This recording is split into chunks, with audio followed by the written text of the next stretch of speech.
Hello, welcome back to Finding Your Light Within with me, Andrew Mark. Today we're going to discuss downsizing and decluttering and how these processes can help you discover your truth.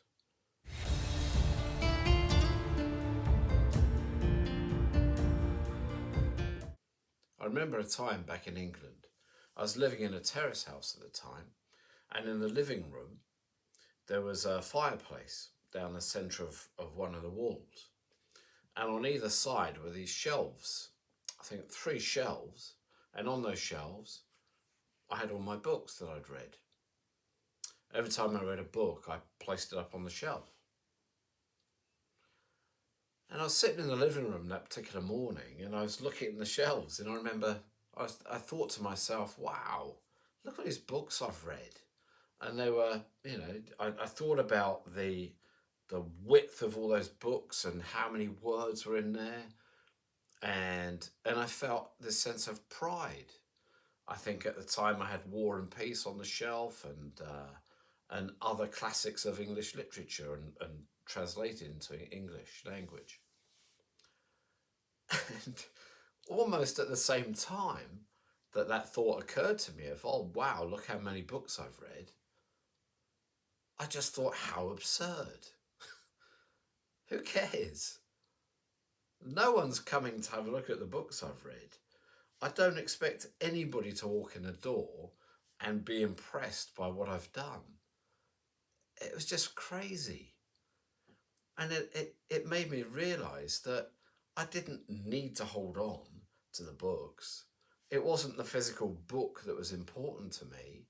It was knowing up here the memory of the story itself and the joy and accomplishment that I found in reading them. And that deep sense of, I think accomplishment from reading books like War and Peace and some of the longer classics. And I just remember thinking, how bizarre. What am I trying to show to people? I don't need to show anything. I am who I am. What I have up here in my head makes me who I am. What I feel inside is what makes me who I am. What I possess isn't me. They're just things. Useful at the time. I gain pleasure from them, from the reading. But that's all. Why do I need them? And that was a really profound feeling that I had. I recall it vividly. And so it made me realize, I think for the very first time, that it wasn't the material possessions that I had that told somebody who I was. It was my actions. It was the words that I spoke. It was the deeds that I did. Those counted for far more. And those were the things that people would be attracted to about me. They were the reasons why people were my friends. People weren't my friend because I'd read a book. It may have helped to a conversation if we were talking about books and other works of art, but it wasn't really important.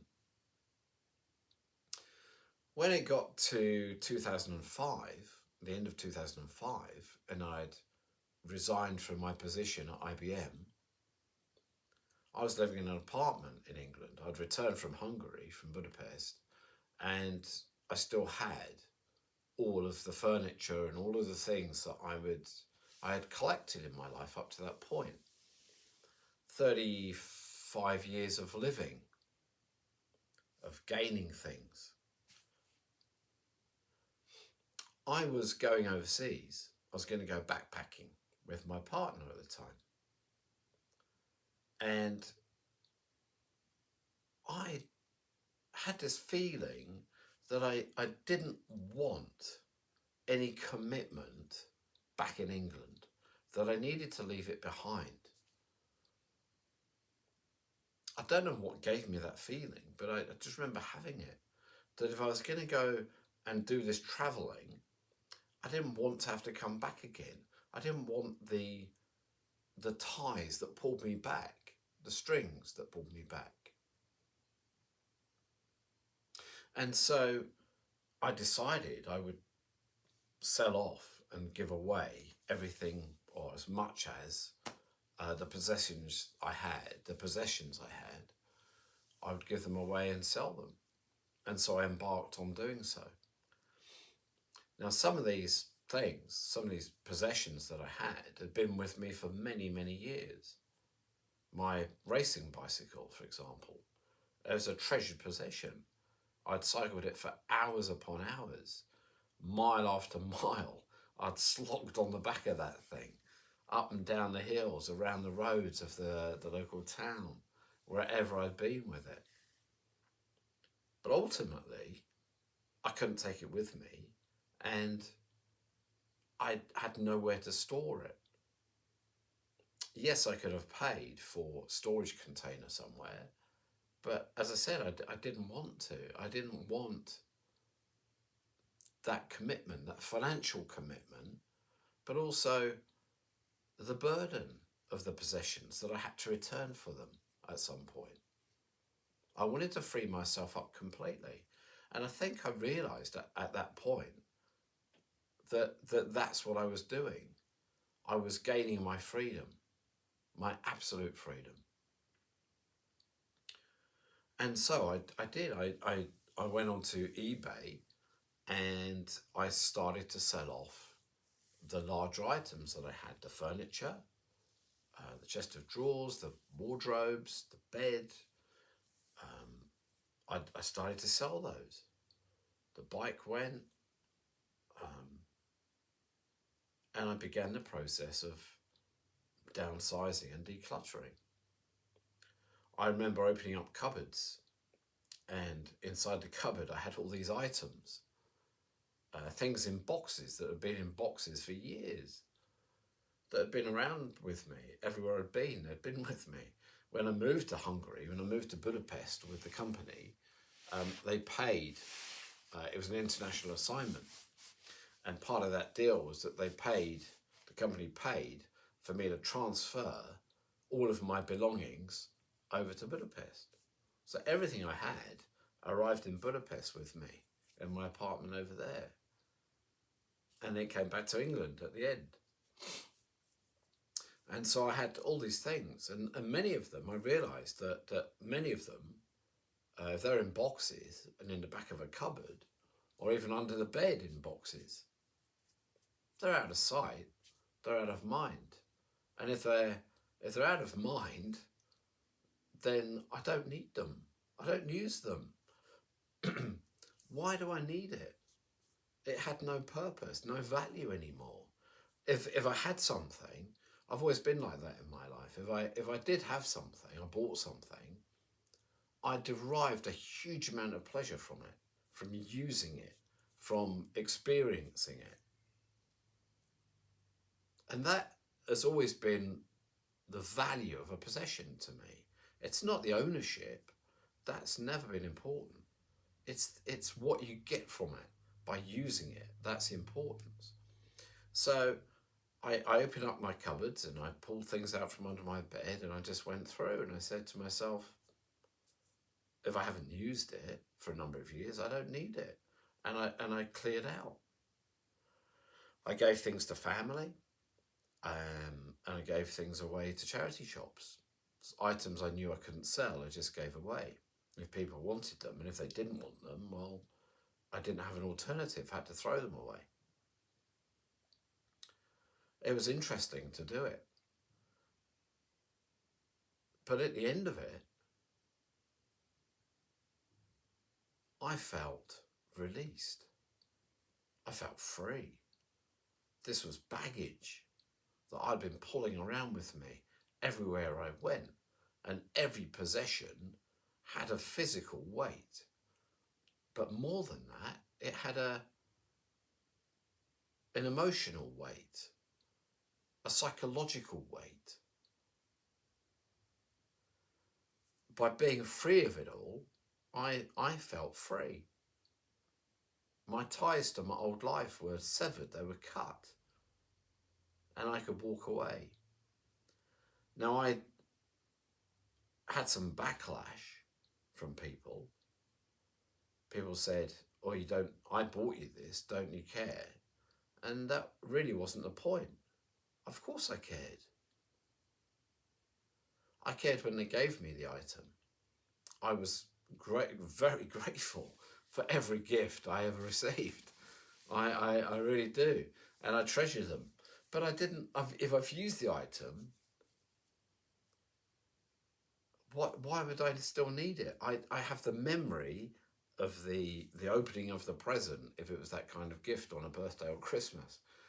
And that memory will always be with me. The item, I still can remember them. I still have them.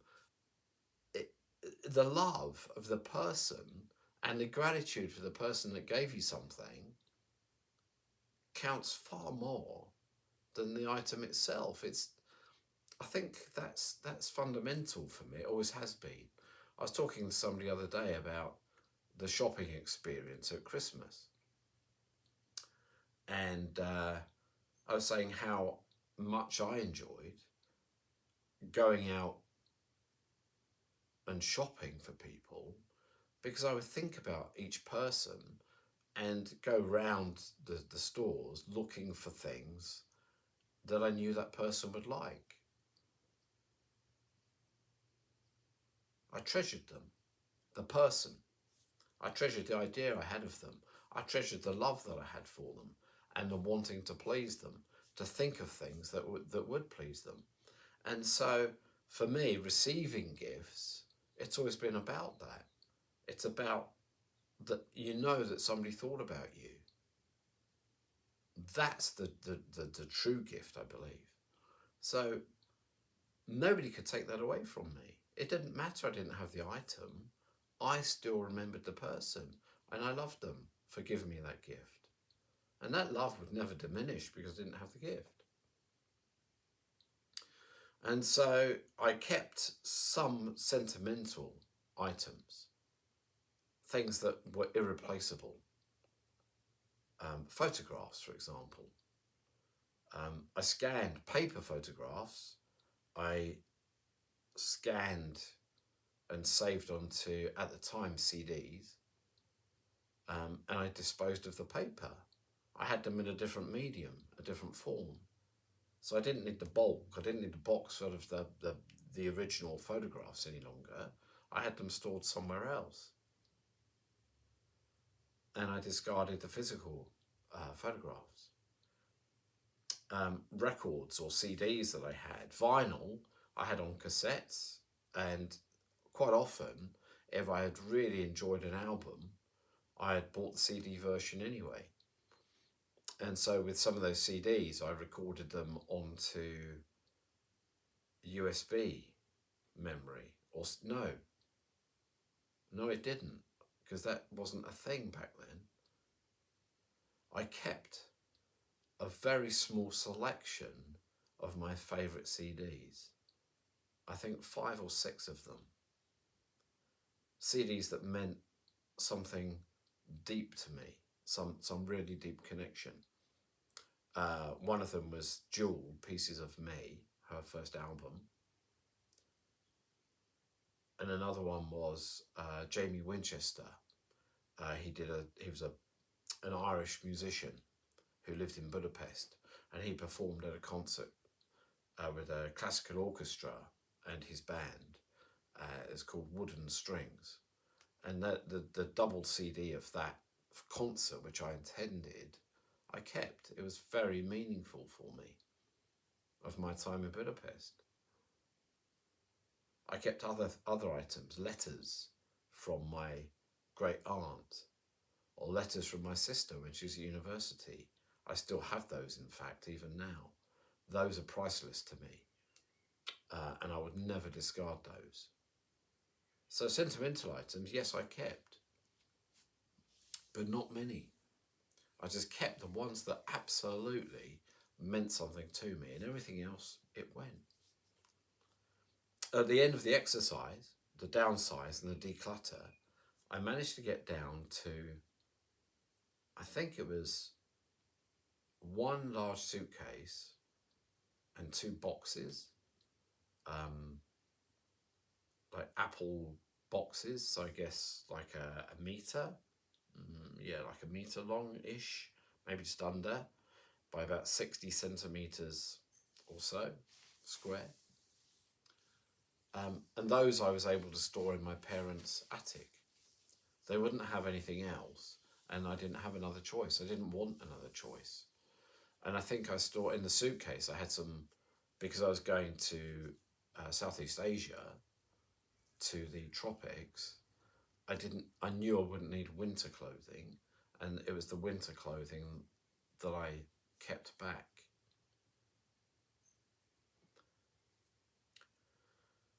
All of the majority of the clothing that I had, I gave away to charity stores. I didn't sell it, I just gave it away. I had designer clothing that I treasured. I remember thinking that once. I'd come back from the United States on a business trip, and I'd been to one of the outlet malls, Woodbury Common. I think it's in Pennsylvania, just across the border from New York State. It's a large shopping outlet, or at least it was back then. And I used to go there and I'd pick up Ralph Lauren, Gant. They were my favourite labels.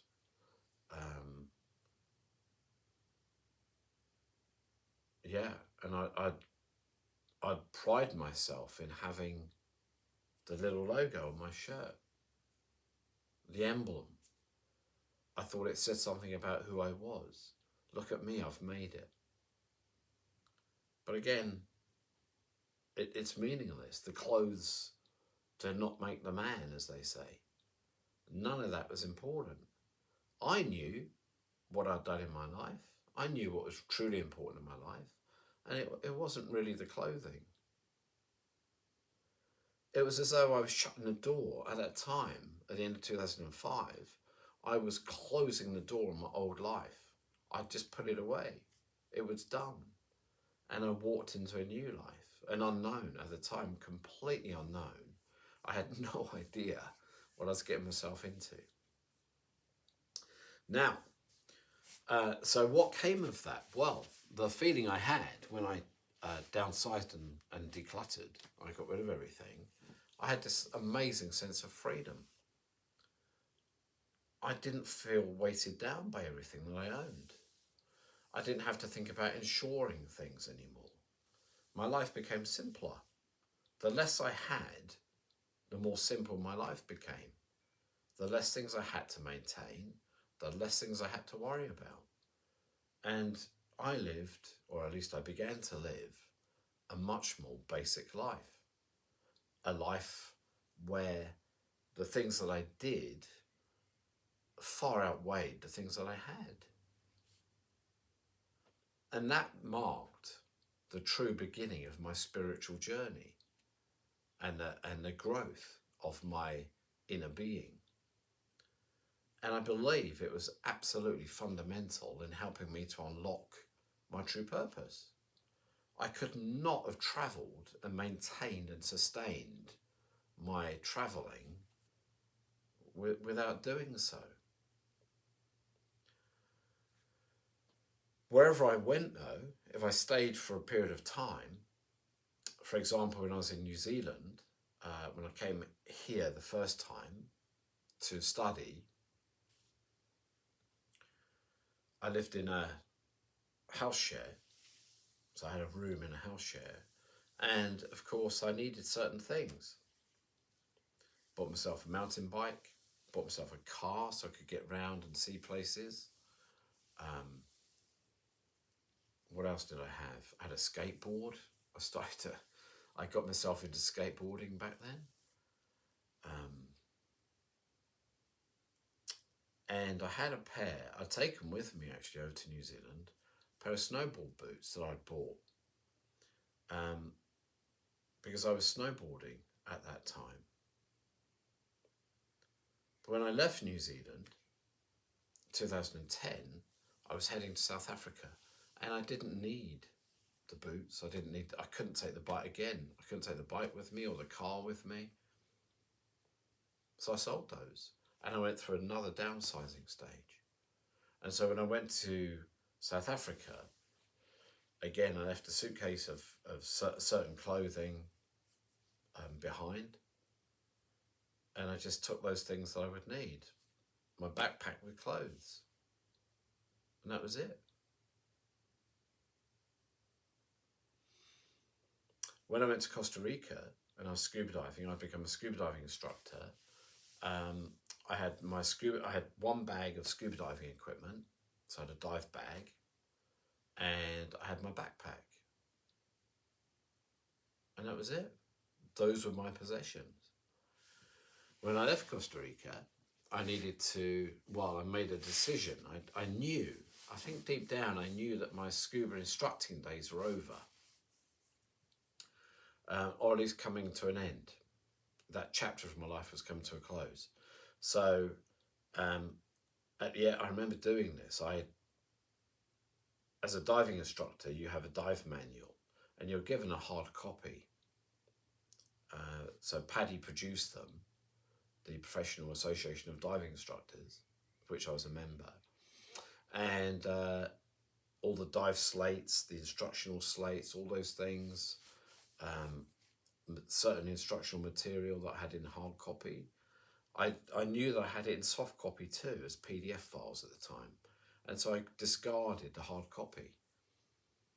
When I left Costa Rica, my BCD, my buoyancy control device, the device that you wear, it has your diving weights integrated, and the scuba tank fits to that, so it holds the scuba tank for you and your breathing apparatus, your regulators. That BCD was old. I'd got it when I was in Malaysia in 2006, and so it was old, and it was very well used. It had done, I believe I'd made 2,500 dives or so, roughly, with that BCD. And so I decided it was very bulky, I'd have to get rid of it. So I did. And I kept the bare minimum things. And my life has always been like that. I try to keep everything at a minimum.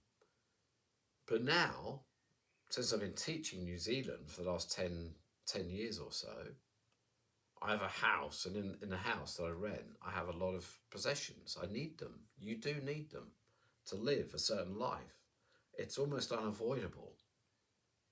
You have to have, I guess you don't need to, but it helps you to have a fridge and a freezer. It helps to have a microwave oven.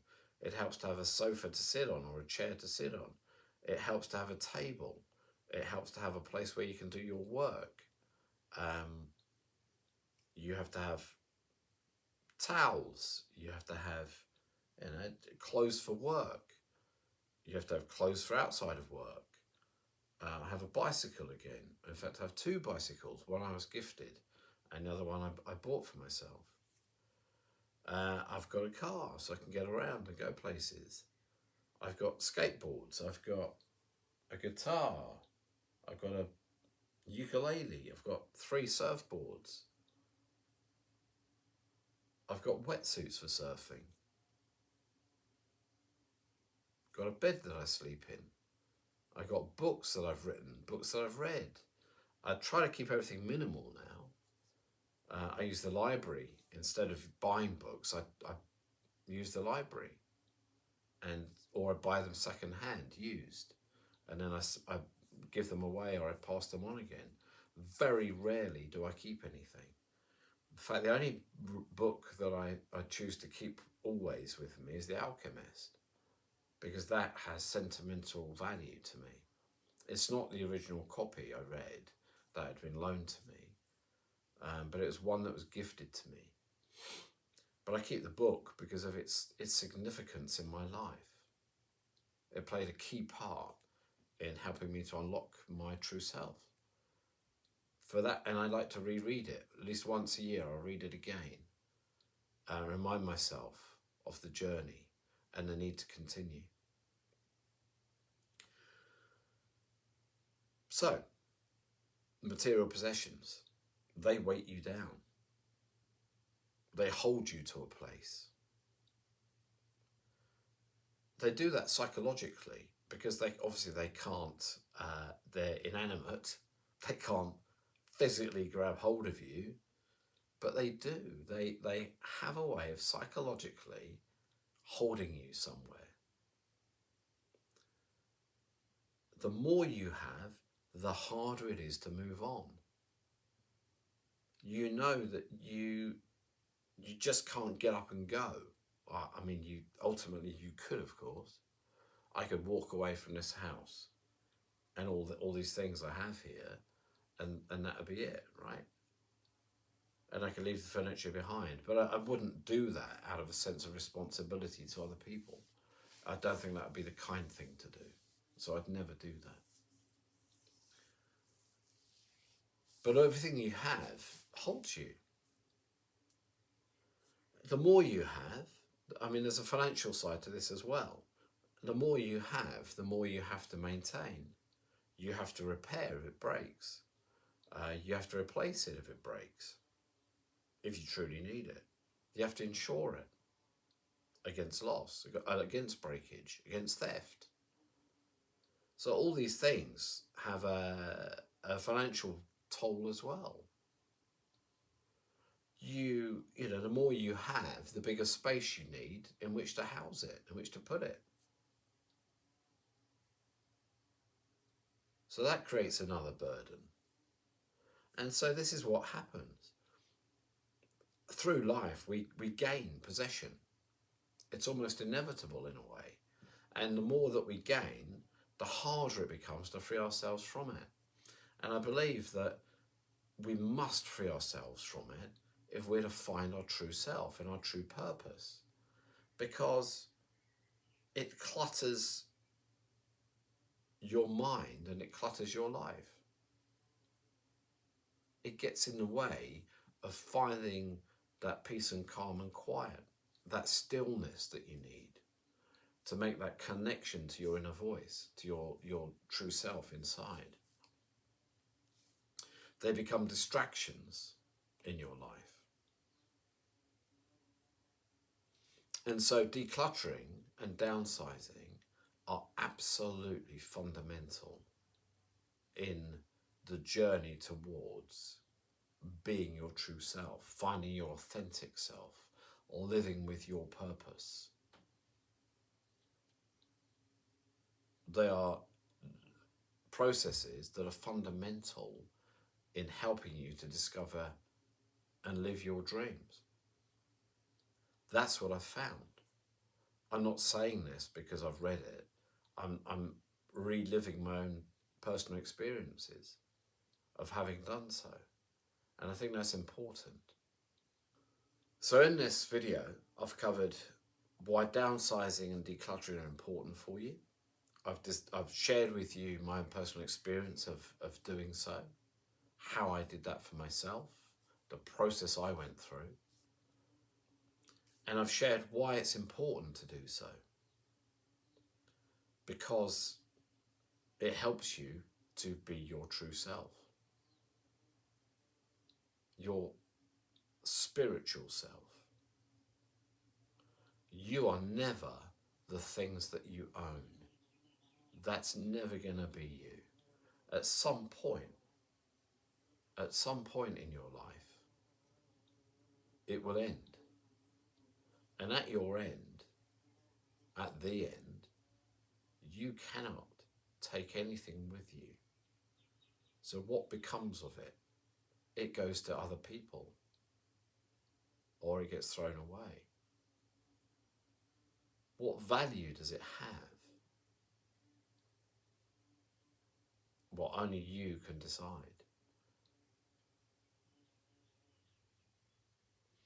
So that's where I'll end it for today. This has been a look at decluttering and downsizing. I've hoped that you found that interesting. I hope that me sharing my own views is beneficial to you. Please do subscribe to my channel. My aim, as always, is to help you, to help as many people as I can, to share my own experiences. I think that's so valuable, to know that there's other people out there that have lived this and have done it. So I'm going to continue making these videos. Please do leave a comment below. Let me know what you think of the video, and also let me know whether there are any other topics you'd like me to cover, and I will do my utmost to do that for you. Thank you very much for watching, and as always, keep on finding your own light within and live your true life, your life of purpose and meaning, the one for you. Until the next time, this is Andrew Mark for Finding Your Light Within. Goodbye.